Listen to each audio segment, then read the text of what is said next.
친구들과 30살 기념으로 가평 근처에 있던 듣도 보도 못한 그저 얕은 물이 흐르는 자갈밭에서 캠핑을 하게 되었다. 남자 셋이서 가는데 뭐 알아보고 근처에 뭐가 있고 그런 신경 쓸만한 꼼꼼함은 없었고, 아무튼 우리는 차 2대를 가지고 근처 아무 곳에나 차를 대놓고 친구 아버지가 빌려주신 캠핑 세트로 이것저것 설치하기 시작했다. 오후 5시쯤 도착했을 땐 이미 해는 지고 있었다. 겨울이었던 데다가 그저 캠핑이 뭔지 한번 경험해보러 갔었기 때문이었다. 우리가 캠핑했던 곳은 뭐 겨울이라 그랬을 수도 있겠지만 주변에는 아무도 없었다. 그저 그 황무지 우리 셋뿐이었다. 바로 앞에는 깎아내린 듯한 절벽이 있었고 그 옆으로 물이 흐르고 우린 바로 그 옆에 캠핑 장비를 설치하고 남정네들끼리 노는 거 뻔하듯이 음악을 틀어놓고 술을 마시고 이 얘기 저 얘기로 꽃을 피우고 있었다. 친구가 준비해온 난로가 이뻐서 이것저것 만지며 장난치다가 불타서 죽을 뻔도 했다. 술 마시다가 친구 한 놈이 물 빼러 간다길래 어쩌다 보니 다 같이 노상방뇨를 하러 나갔다. 물가에 서서 아무렇게나 볼일을 보고 있는데 먼저 이를 본 친구 한 놈이 갑자기 돌을 던지는 것이다. 주변에 불빛 하나 없는데 앞이 꽤나 보이길래 남은 친구 한 놈, 그리고 나 포함해서 어쩌다 보니 내일 해장국 내기를 하게 되었다. 물수제비 뜨는 그 퐁퐁퐁 하는 소리가 절벽에 부딪혀 듣기에 소름 돋았다. 아무튼 그렇게 놀다 들어오니까 어느덧 새벽 3시쯤 되었을 무렵이었다. 우리는 슬슬 하나둘 눈꺼풀이 무거워져 텐트에 들어가 누워 자기 시작했다. 후두둑. 고요한 정막 속에 갑자기 비가 쏟아지기 시작했다. 텐트 바닥에서 듣는 빗소리는 정말로 예술이었다. 우리는 허허실실 웃으며 야한 농담을 주거니 받거니 하며 그렇게 잠이 들 무렵이었다.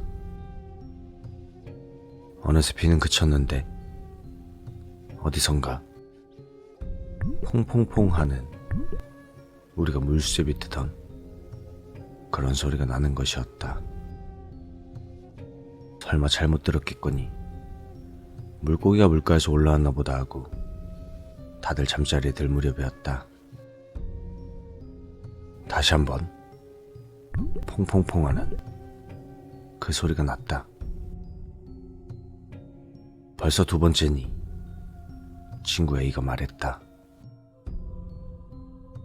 야, 저 소리 들었어? 오, 나도 들었어. 텐트에 적막함이 찾아왔다. 한참을 그렇게 있었는데 또다시 퐁퐁퐁 하고 물수제비 뜨는 소리가 들렸다. 우린 서로 겁먹어서 아무 말 없이 있었는데 가오가 정신을 지배한 친구 B가 벌떡 일어섰다. 아이, 누가 이 야밤에 남의 집 앞에서, 어? 텐트 자크를 열고 거침없이 나간 친구를 따라 우리 모두 바깥으로 나갔다. 당연히 바깥에는 아무도 없었고 물수제비 뜨는 소리 같은 것도 들리지 않았다. 우리는 뭔가 잘못 들었다고 생각하고 다시 텐트로 들어가던 그때 뒤에서 그것도 아주 가까이서 들리는 퐁퐁퐁 물수제비 뜨는 소리. 우리는 다같이 너나 할 것 없이 으억 괴성을 지르며 신발도 벗지 못하고 텐트로 다시 뛰어들어갔다. 셋 다 차마 텐트 자크를 닫지도 못하고 이불을 둘둘 마른 채 으억으억거리며 옅은 신음만 내고 있었다. 그리고 잠시 뒤 이번에는 첨벙첨벙하는 물가에서 사람 나오는 소리가 들렸다. 우린 아무 말도 하지 못하고 쉬익쉬익하는 낮은 숨소리만 내고 있었다. 그렇게 몇 분쯤 지났을까? 친구 B가 입을 열었다. 야, 안 되겠다. 우리 일단 나가서 차 타고 빨리 편의점이라도 가자. 그러자 A가 말했다. 나 무서워. 그냥 여기 있자. 응? 야, 이 미친놈아. 여기 있어도 뭐 바뀔 거 없잖아. 아니, 혹시 모르니까 그냥 빨리 나가자. 우린 그렇게 말하고 각자의 신호에 맞춰 텐트를 열고 천천히 나갔다. 친구들이 다 같이 나오면 함께 뛰려고 했다. 그런데 제일 앞장서 있던 B가 텐트 앞에서 그대로 멈춰섰다. 그리고 B의 떨리는 말소리가 들려왔다. 얘들아. 나오지 마. 다시 들어가, 빨리. B의 바로 뒤에 있던 나는 뭔가 잘못됐다고 생각하고 B를 급하게 끌어당겨 텐트 안으로 다시 집어넣었다. 그리고 그 짧은 순간 지퍼를 겨우 찾아 닫는 중 앞을 봤는데 거짓말 하나 안 보태고 꼬꼬마 시절 전설의 공연에 나오던 바로 그 하얀 소복, 광채나는 푸른 빛에 눈가른 구멍이 뻥 뚫린 여자가 자갈을 우리 쪽으로 하나씩 틱틱 던지고 있었다. 정말 나는 숨을 쉴 수가 없었다.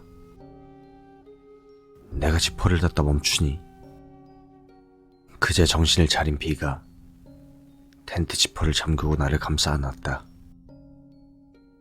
애는 이미 눈물을 흘리면서 끄끄대고 있었고 나는 그때 생전 처음 본 무언가에 당황해서 입이 다물어지질 않았다. B는 갑자기 핸드폰을 켜더니 반야심경인가 하는 불경을 들었다. 그렇게 우리 셋 다 모두 뭉쳐서 오들오들 떨고 있었는데 갑자기 자갈 던진 소리가 텐트 주변에서 나기 시작했다. 틱, 틱. 자갈이 떨어질 때마다 비명을 억누르느냐 심장이 아파올 정도였다. 정말 우리는 이불을 뒤집어쓰고 후욱후욱 하는 소리로 산소 결핍증이 걸린 만큼 숨죽이며 앉아 있었다. 그러자 갑자기 내 귀가 아니라 머릿속에서 텔레파시라도 쏘는 것 마냥 시끄러워. 라는 소리가 들려왔다. 나도 모르게 단말마의 비명이 터져나왔고 우리는 호들갑도 그런 호들갑이 없을 정도로 발광을 해대면서 텐트 그 자체를 찢을 듯한 기세로 지퍼를 열고 뛰기 시작했다. 어디로 뛰는지도 몰랐고 그저 앞만 보고 달렸다. 텐트를 나왔을 때 귀신을 봤다거나 하진 않았다.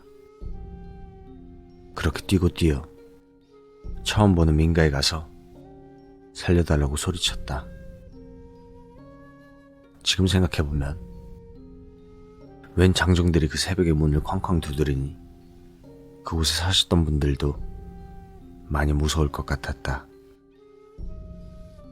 할머니 한 분이 나오셔서 우리 몰골을 보시고는 안으로 들어오라고 하셨다. 뒤늦게 일어나신 할아버지 한 분이 우리에게 따뜻한 차를 내어주며 무슨 일이냐고 물어보셨다. 그래서 자초지종을 설명하다가 우리는 뒤늦게 깨달았다. A가 없었던 것이다. 갑작스럽게 몰려드는 한기에 나와 B는 할아버지 할머니에게 사정사정하여 같이 동행하여 그곳으로 가게 되었다.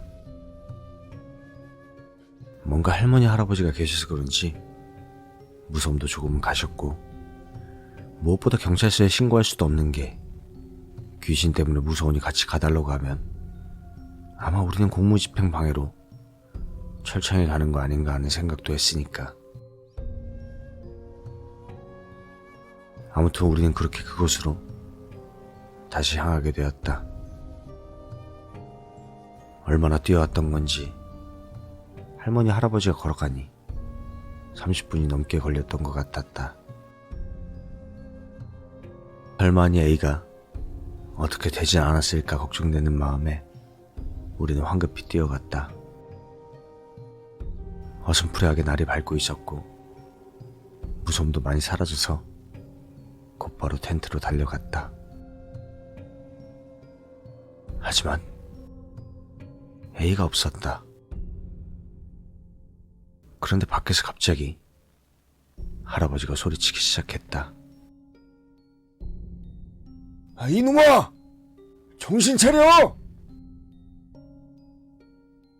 나와 B는 황급히 뛰쳐나갔다.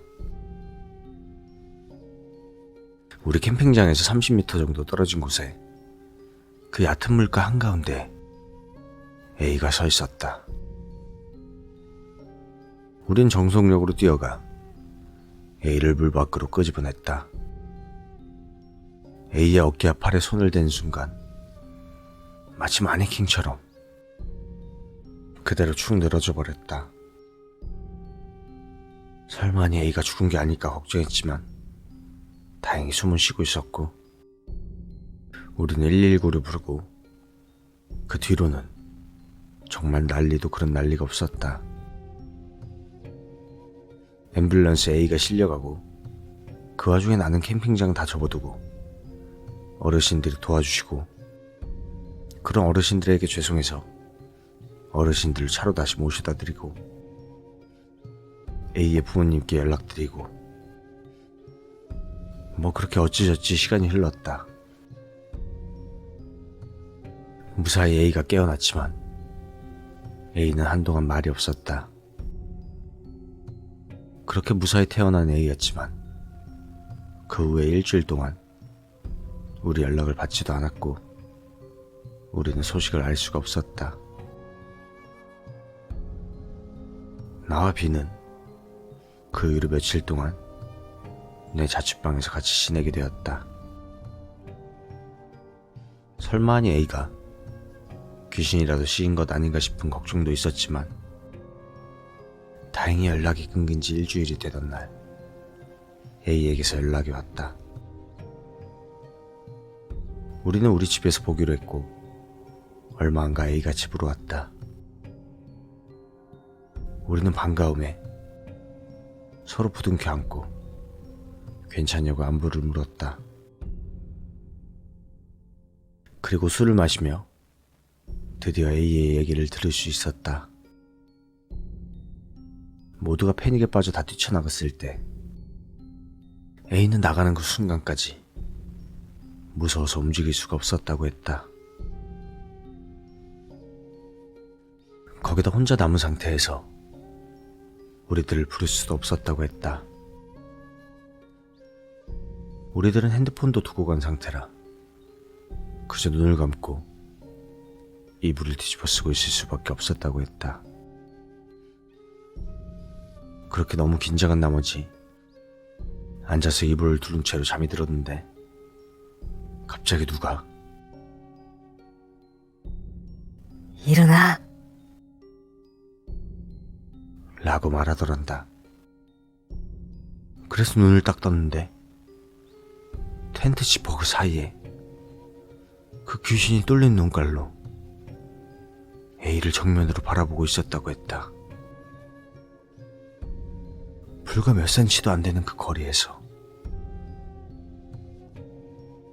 그 귀신은 A를 보고 계속해서 야, 야, 야. 이렇게 반복해서 말했다고 한다. 그리고 엄청나게 일그러진 얼굴에서 크게 입이 찢어지더니 시끄러워. 죽여버린다. 어? 죽여버린다. 이런 소리를 하더란다. 거의 반기절 직전까지 간 A는 계속해서 흘러나오는 불경 때문인가 싶어 떨리는 손으로 그 불경을 끄려고 했는데 그 찰나의 머릿속으로 뭔가 스쳐 지나갔다는 것이다. 저 귀신이 왜 안으로 못 들어오고 저 앞에서 저러고 있는 거지? 계속해서 패닉 상태였던 A가 갑자기 이성적으로 그런 생각이 들더라는 것이었다. 끄끄거리며 울던 A는 그 핸드폰을 더 가까이 가져와 자기 눈앞에 두었다고 했다. 그 귀신은 웃는 건지 우는 건지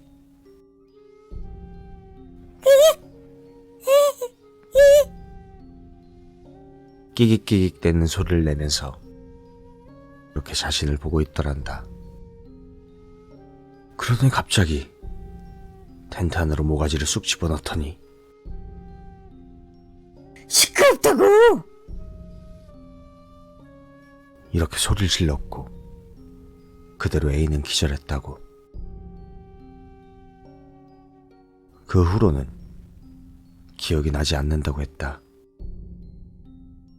그리고 병원에서 태어나고 나서 부모님과 처음 가보는 무당집, 점집 같은 곳에 가서 이것저것 하고 유명한 절 같은 것들도 갔다 왔다고 했다.